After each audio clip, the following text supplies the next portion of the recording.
Hey everybody, this is Modesta Mahegambuguni from Modesta.Africa. Today I want to talk to you about how to overcome barriers to communicating with confidence. I've had requests from people from the master plan class. So shout out to you if you're on the master plan class and you had made this request for me to do this live. I am doing this as a response to what you requested. Now listen, you guys know that I'm often speaking to my African brothers and sisters.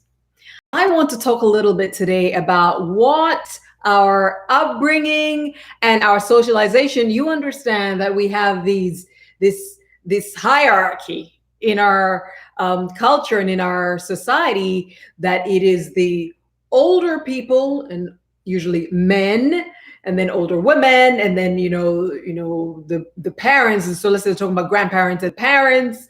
The man, of course, the father, the husband, and then the woman, and then the children according to age. That is the order in which many of us have grown up, where people are esteemed to be important, to be as contributing members of society.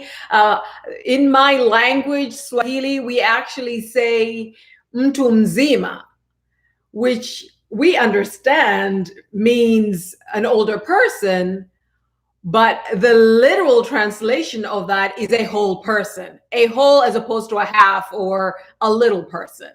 And so you can even see from the languaging of it, we esteem you to be a whole person when you are older, and especially if you're a man. So what does that do to us when we come to communicating in the work context? Well, we tend to defer to somebody who is older. We tend to defer to older men, especially. And this could be both men and women will tend to defer to older men, or if they're not older, then to the man rather than the woman.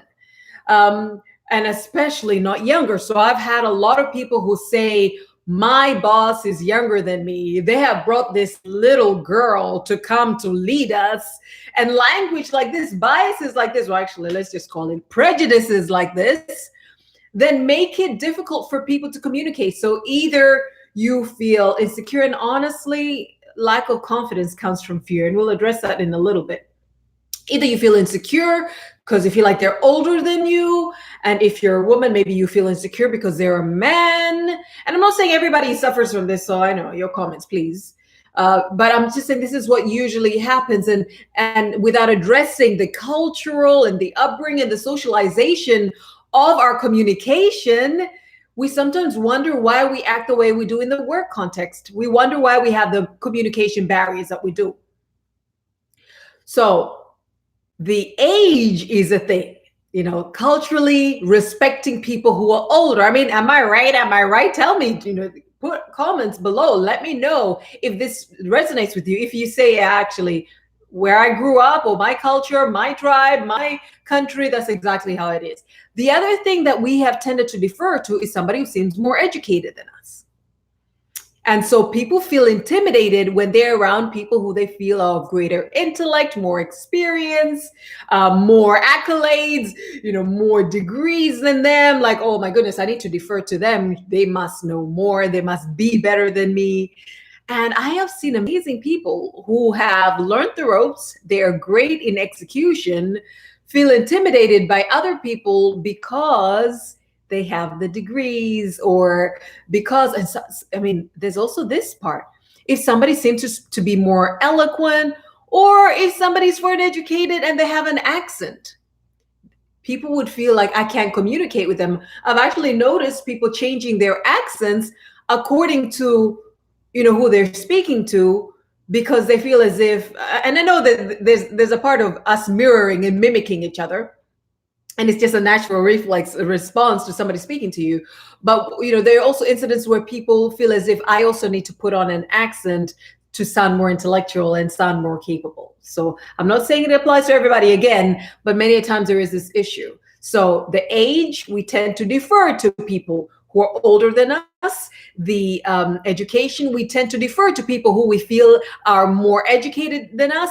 And there's another one is a little sensitive, but I'm going to address it all the same, because this first step of what I need you to do is to think of what you're feeling and what you're thinking about the barriers to you communicating. The third thing is we tend to defer to races. We tend to defer to ethnicities. So some people feel as if you're Asian and you're Caucasian, then you must know more than me being an African.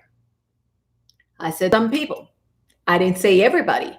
So we tend to defer to other races, especially, and most of the times, I guess, we in our context is Asian and Caucasian counterparts at work.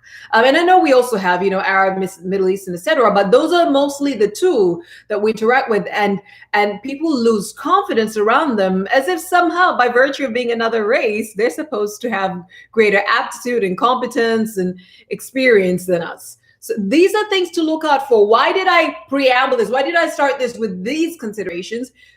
Because the first step to overcoming barriers to communicating so that you can see better outcomes for yourself at work are, number one, ask yourself, take time to ask yourself, what am I thinking and feeling?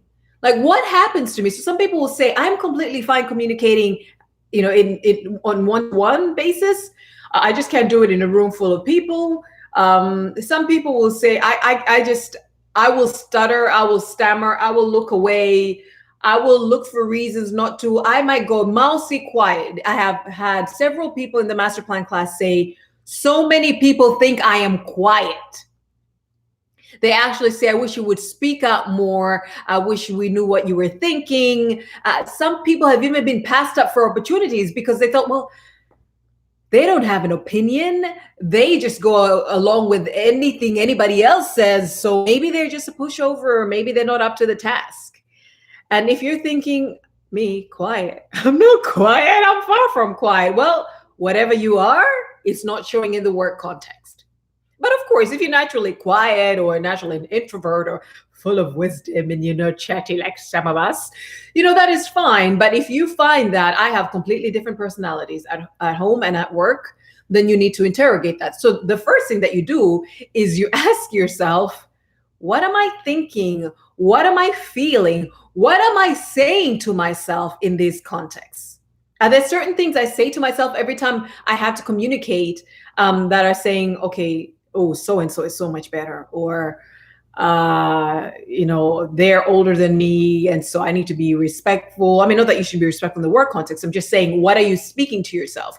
Because if your upbringing was, get out, little child, you can't be seen here, you can't do this, you can't do that, then that's what you're going to, you're probably going to feel, whether you're conscious of it or not. Subconsciously, you're going to feel like they're older. This is their space. This is their room. Who am I to be here?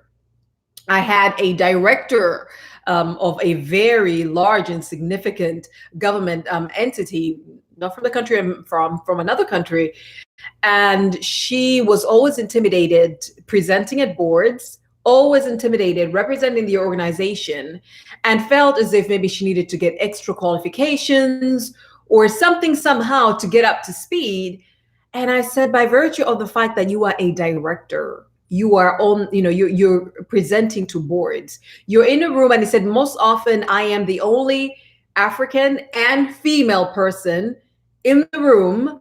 And I'm intimidated by these older white men that are just, and it's a science background, a scientific background. So that are so well versed, and, they're the industry authorities. And I said, listen, just by being in that room should tell you that you're the person for the job. So I want to address this in a little bit, but I see a comment here. Let me just enlarge my screen real quick.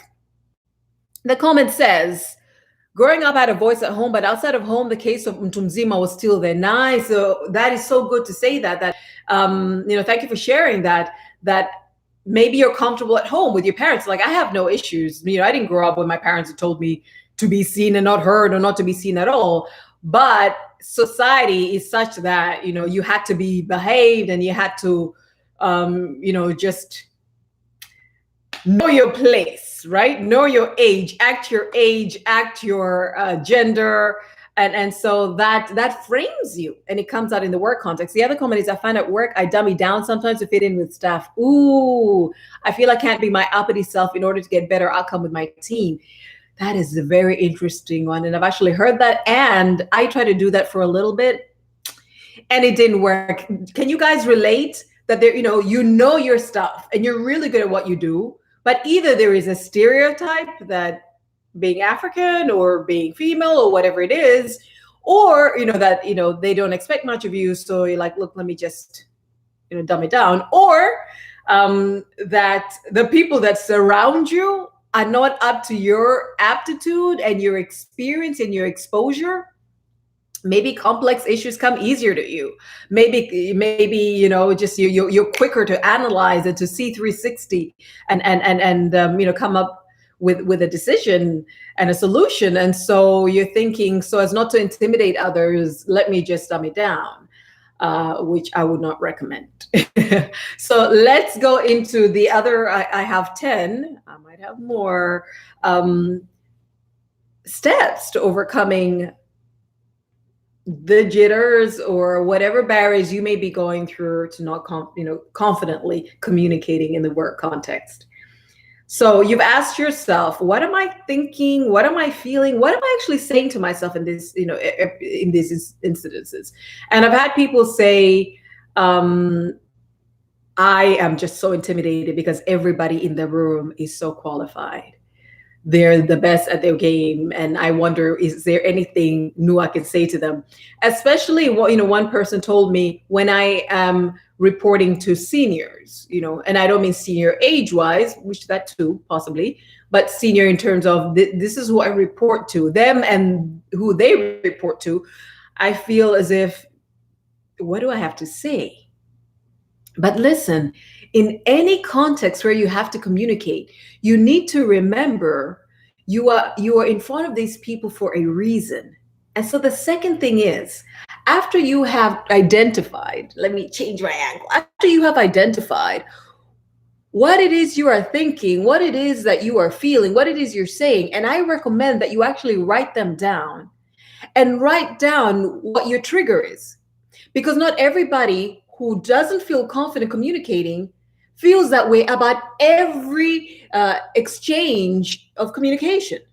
It changes. So maybe you're comfortable written, maybe you're comfortable spoken, maybe you're comfortable presenting something remotely, even if it's spoken, but you're not seeing an audience. Maybe you're comfortable in large audiences because you're not looking at anybody specifically. Maybe you're comfortable in smaller groups. Find out what you say to yourself in the context when you're not comfortable.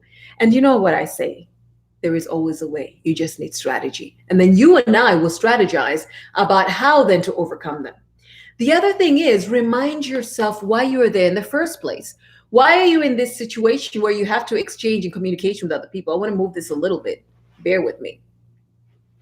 Why are you in a context where you have to, communicate with other people? Is it that you were hired at a place, in which case you're in the door, you're at this place? It means you have the qualifications, you have the experience, you have what they need to have you there. Otherwise, they wouldn't have you there.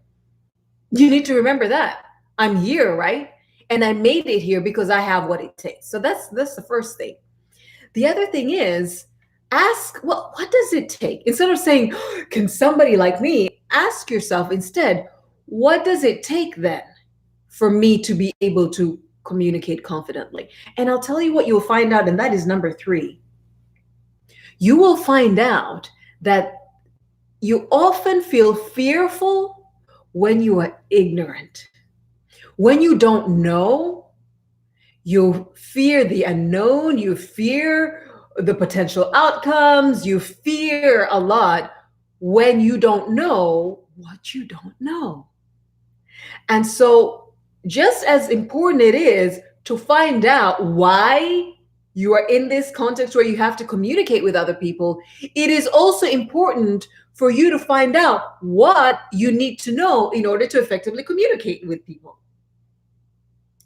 And so you will write down what context is this? Okay, so I am going in, I am representing the organization to report on what we're doing because, this is a meeting of peers that would like to learn best practice because we're doing it well in the organization. So, first thing is, you are being requested to present. That in itself should give you confidence, whether,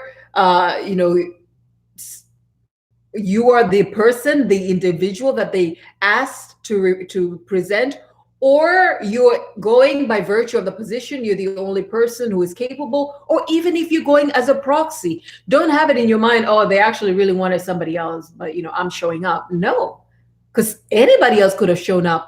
You are picked as a person to be the proxy, which then means they are in effect saying you are just as good as I am. We are confident that you can go out in public, look at me, in public, and represent our interests, to be the face of the organization or the group or whatever it is. That in itself should give you confidence. Anybody else could have gone. They could have postponed. They could have sent notes instead to be read out, but they've actually asked you to be the person to represent. So know why you want to go there. And know what you need to do. And then the fourth point, prepare then what you need. Confidence comes from preparation. Prepare for the situation. And this is what I often recommend to master plan, but also executive coaching, honestly, even my mentees. Find out the objective of your communication. So why were you requested to come and present? Or why do you have to go into this meeting? The audience, who is there? What do they know? What do they not know? What did they ask for? Sometimes it's very simple. We actually have instructions of what people are looking for from us. And then the third thing, what is the call to action? What is my message to them? And what do I want them to do with what I'm going to say, what I'm going to write, what I'm going to present? And even if it's a conference call, it's a phone call, or whatever the context is, always jot down. I have a notebook all the time. Jot down. So what is it that I'm called to do? Who am I speaking to, and what would be meaningful? What would be a value add if I were to share it? And then do the research, write it down. You can bullet it if you would like. And then, number 5, practice presenting this. Practice communicating it. Write it down and share it with somebody. So just yesterday, I was contracted the day before, but we finished the project yesterday. Somebody looked for me and said, look, I'm applying for this position. This is a very, very senior executive. I'm applying for a position. I've been somewhere for decades. I'm looking at this. Looks like it's something, that would be fitting. Can you just scan through my CV? I said, I actually offer that as a service. Yes, hello. I offer that as a service. He liked what I said I would do. This was him going through his profile, CV, cover letter, etc. And we went over it. He is senior enough, seasoned enough. This guy's profile is extremely wow. But he understood, if I am going to an external context, an external could be another department, external could be somebody outside of your team that doesn't really know what you and your team are doing, and they need to be caught up. Because he was going to an external context, he wanted somebody with an objective view of his profile and his communication and his value add to point out some areas that he could work on. So that's what you can also do. You can find out, what is the objective of communication? Who exactly am I communicating? What do they need to know? What would be a value add? What would be effective? What would be successful, of my engaging with them? And what's my call to action? What do I want to leave them with? What do I want them to do with what I'm sharing with them? That also helps you structure and only communicate what is really material for them to work with, just exactly what they need. And then, you write it down, and then you can share it. You can present in front of somebody that has the competence, has even the coaching, heart of a coach, that would be able to give you feedback, to point out what you could do better in the content that you want to share, in the delivery of how you communicate, in, whether it's the style, the tone of voice, gestures. We communicate with more than just words. Words only comprise 7% of our communication. The rest is your body language, it's your tone of voice, and it's pitch, etc. Get the feedback, take the feedback. That's step 6. Take feedback and incorporate it. Listen, we will continue growing till the day we leave this earth. This is the honest truth. No matter how senior you are, like the man who was humble enough 2 days ago to come to me to say, I'm applying for something that is, that I really want to impress.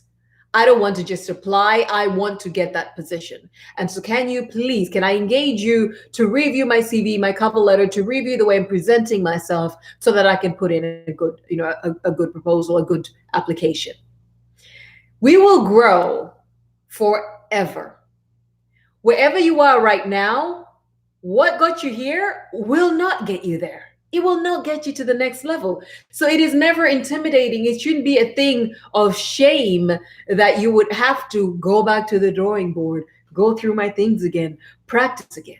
You will continue learning, tweaking, changing, growing, practicing for the rest of your life, because there will always be situations that are new that you need to grow into. And so tweak it. That is also important. Listen, I've met a lot of people, because I'm in the business of advising people in organizations, which ultimately is people, right, who run those organizations. People want input, but very few people take that feedback and incorporate it. And they could show up a year later and they have the same challenges. And you're thinking, but we addressed this before. I'll tell you something. As a consultant, I have never been comfortable being called in by a client for the very same thing that I served them before. Why? Because if I did my job well at the beginning, they should have had something. The output should have been something that they can run with, incorporate themselves, and see success in their sphere. And so if they're not seeing success, then it's either what I did was a shoddy job and it wasn't helpful, or they actually didn't go back and implement. Because if you implement the feedback, then you grow. Then you increase your confidence to communicate this thing, this new and improved content that you're putting out. Did I say number 6? I did. And then number 7, the other thing that I would recommend that you do is join a community of others, whether not just other communicators, but others that are in your field, others that have to communicate and present. And so if you are a manager, so for example, here, I've got Manya Saba here, who is a manager. If you're a manager, you could find out from other managers, they say, I actually experienced the same thing. That is actually virtue of the culture that we have here. Or, I go through that all the time. But, there's this thing that I say to myself, maybe you pep talk yourself. Maybe you prepare well in advance. That is something else. Preparing timely. Toastmaster is a great place to start with public speaking. You're right. So you could, if it's a public speaking challenge, you can join a public speaking community. You can watch videos of people who are speaking, experts who give tips of how to go about it. So preparing in advance, preparing specifically for what you're doing. Don't waffle. Don't bring in content. This is what I also say in the master plan class, and I think it's chapter 13. Present what you want them to know and you want them to do at the very beginning, and endeavor not to say anything, introduce anything that will take away from what you want them to get. Sometimes we lose confidence when we're communicating and we're going on about things that are not relevant to what people need to hear. And sometimes just watching a person starting to doodle, somebody getting on their phone, somebody doing something else, that can make you start stammering, starting, oh my goodness, I must be so bad at what I'm doing. You may not necessarily be bad at what you're doing, but because you veered off track, you lost people. And attention spans these days are not what they used to be. People have all kinds of things calling them all the time. And even if they don't have anything around them distracting them, their minds are probably thinking of the next meeting, the next agenda, or something at home. So you need to make sure that you can communicate exactly what they need to hear, preferably at the very beginning, so they know why they're here, what you're here to do what you're here to do, and you can reinforce what you came to do without going off on rabbit trails that can put people off. There's also the element of style. It does not hurt to learn to do it better, but first of all, learn what it is you need to do. Get feedback on what you have prepared to present, whether it is to submit or to speak, or a conversation, an interview, an assessment you're going to have. Get feedback on that. Incorporate that feedback. Practice in front of the mirror. Practice with other people. Actually, that's something I hadn't said. That's point number 8. After joining a community of other people that are in that era, that will tell you, hey, you're not the only one. Sometimes just knowing you're not the only one who's struggling with something really makes you feel as if, okay, so I'm not weird. I don't have a default. It happens to people, but you don't rest there. You don't just say, well, so many of us are going through that. Then, no. It's good to know that there is a community, which then means, no, you're not broken, but you can learn how to get out of that. Don't rest in the community of those that can't, or that have similar challenges.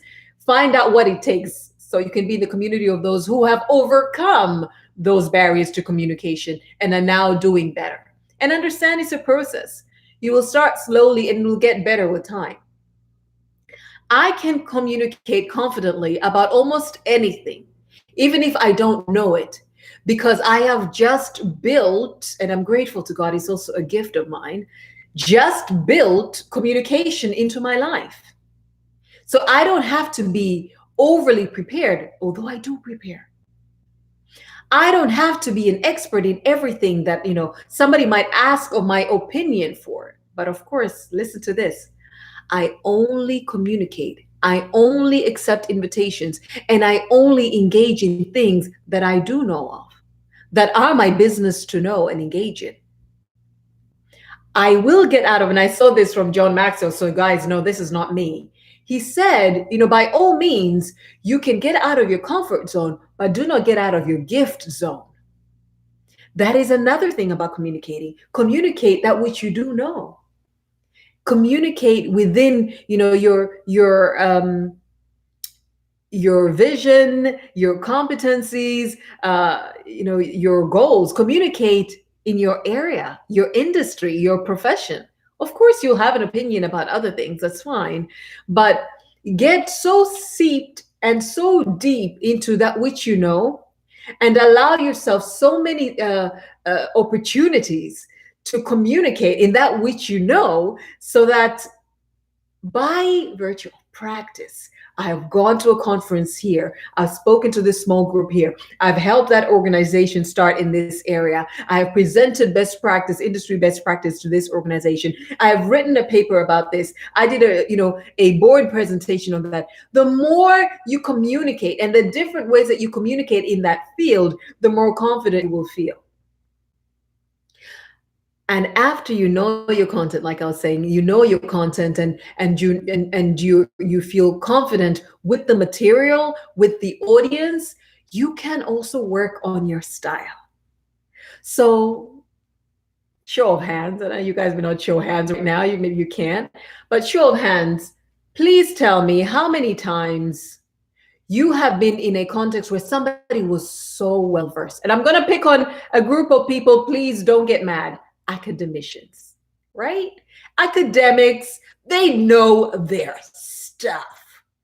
Professors and everything. My husband's doing a PhD, so I'm not hating on anybody. People who are really, really steeped in their areas, but so many people can't communicate. And so they know, but they're probably sharing all that they know. And they're sharing it in this monotone, and they lose you. Very few people, you will meet people who are really, very few times. I'm talking about academicians here, and forgive me if you know of quite a few that are really eloquent and are riveting and can capture a crowd. And so style. Get to find out what's material for people to know, understand the audience you're speaking to, and adopt a style that resonates with them. Yes, you are the expert, and remember that. This is how I will wind up. Number 9, remember you're the expert. At the end of the day, you are the expert. And I don't mean that you actually literally the expert. I mean, in any context where somebody asks you to present, to send an email, to do a PowerPoint presentation, to speak live, whether you in a group or large audiences, if you are in a position to communicate anything to anyone, even one-on-one, you are the expert. Remind yourself, I am the expert. Conduct yourself like you're the expert. I make communication mistakes daily. I have made at least 5 just on this video. There's a time I said public instead of public or something or other, but I have no issues. I don't stutter. I don't lose confidence over that because life happens.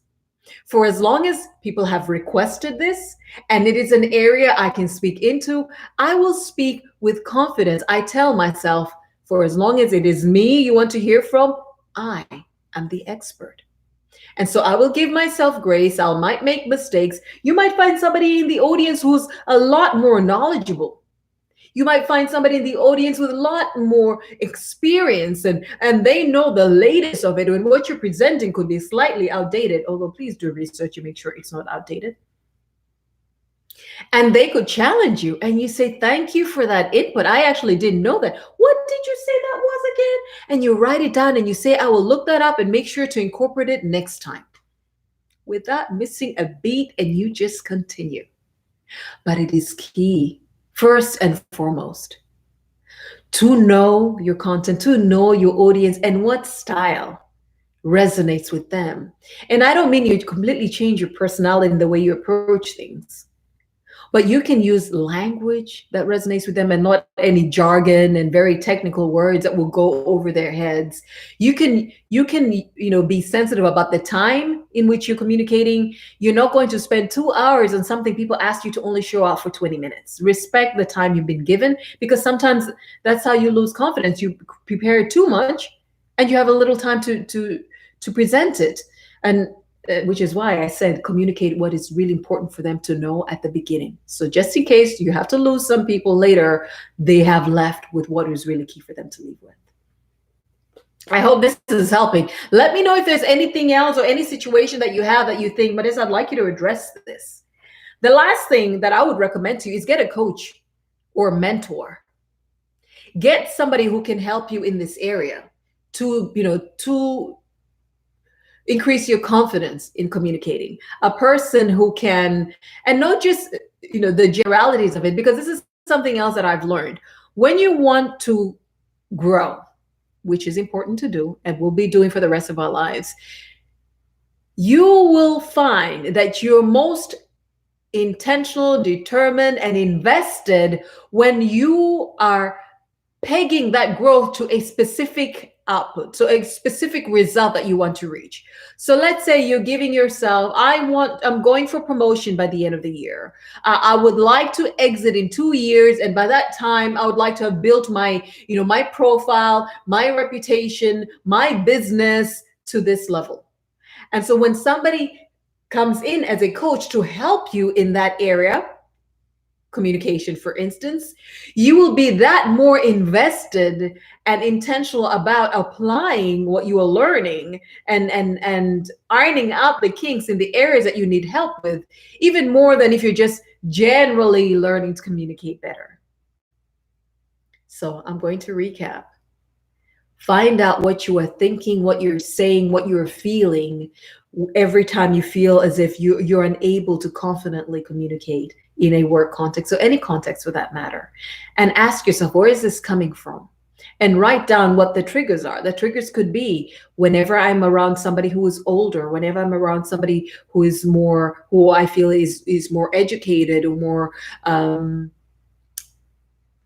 experience than I. Some people feel that way around certain races. That whenever I'm around Asians or I'm around Caucasians, and it's isn't a race thing, but I need to address these things, guys. You guys know I don't have issues with race. I need to address them because that could be it. Like I completely stutter and I fall flat on my face when I'm speaking to my fellow Africans. I'm completely fine, but get me in a context where I'm speaking to foreigners, I lose it. So then be conscious of that, and then remember, listen. Why am I here? I'm here because they need my input in this thing. If you're actually at an organization, you're there because you qualified to get in or you wouldn't have gotten in. If you are a proxy to somebody, it could have been anybody else who's doing this communication, but they've chosen you because they believe you would do just as good a job as the other person, if not better. And then prepare. Find out what it is that you need to know for you to effectively communicate. Then do the research and prepare that which you need to communicate. And keep in mind, what is the objective of this communication? What is the audience I'm speaking to? And what message do I need them to leave with? And what call of action specifically do I need them? What action do I need them to take? This gentleman that came to me a few days ago with his CV and cover letter for this application, he knows his field extremely well. I mean, I cannot explain the profile. I mean, senior. But he understood, I'm going to a new context. I'm applying to something that could be a little, outside of my reach. And so I need somebody to support me with this. So do not mind that you're thinking, but I am senior. Surely I should know this by now. We can't know everything. Which is why there's always opportunity to grow, and which is why we should actually actively pursue growth. And get the feedback. After you get the feedback, incorporate the feedback. People, take the feedback, improve. Please don't fight the person who you ask for feedback from. This is why human beings just don't like giving each other feedback. And actually, this is a thing that we have as Africans, I'm sorry to say. People will say, I can see the positives, but they're reluctant to say the constructive in areas that you can be, you can improve, because we dance around issues at times. And I'm sorry if I'm generalizing, please do not shoot me. Dance around issues. You don't want to hurt somebody's feelings, or who am I to give somebody else feedback, or does that mean that I think I'm better than somebody else? No, it is important to give feedback so people know how to improve. Otherwise, you keep taking the same application over and over and wondering why you're not being called for interview. Or you will keep doing the same performance and you're wondering why you're not being earmarked for promotion. You will keep doing the same thing and you wonder why you're not seeing an increase in your pay, or why clients are not coming to you for services, et cetera, et cetera. It is important to actively seek and take in feedback and to give feedback. Then you practice. You practice in the mirror, you practice writing it, and you share it with other people. And like I said, you can join a community of other people in your industry, other people who are communicating. Somebody just said Toastmasters is a great opportunity. And I know it's not available in every country and context, but get in a community, or find somebody who is a communicator and ask them to help you. Maybe somebody's role is PR and is corporate communication. They can help you with your communication as long as they actually know how to communicate.